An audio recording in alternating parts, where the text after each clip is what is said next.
Ito mga dapat natin aabangan mga kapamilya sa Batang Quiapo. Dahil nga nagtagumpay itong si Tanggol na patayin itong si Sibilia ay talagang malaki talaga ang pagdiwala talaga ni Espinas na talagang magagawa ni Tanggol ang lahat ng kanyang ipag-uutos. Kaya yan, may panibago na namang papatayin itong si Tanggol.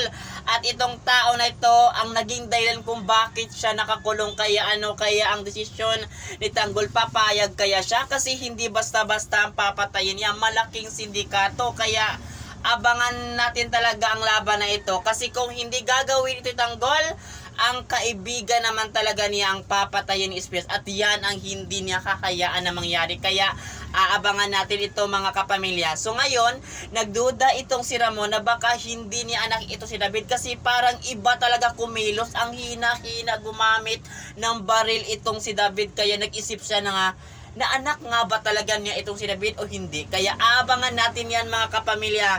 Malalaman talaga ni Ramon ito sa tamang panahon na ito palang si David ay nagpapanggap ng anak para makuha lang ang kaniyang yaman lahat. At yun ang pinag-uutos dito kay Olga na kung maaari magpapanggap itong si David hanggang magtagumpay sila sa kanyang pinaplalaban dito kay Ramon. Kaya ang lahat ng ito kapamilya aabangan natin kasi marami tayong aabangan dito na hindi tinakala na ito ay mangyari sa teleseryeng kinaaadikan natin panoorin tuwing gabi. At yun lang mga kapamilya at sana lagi kayong makatutok dito sa Batang Quiapo.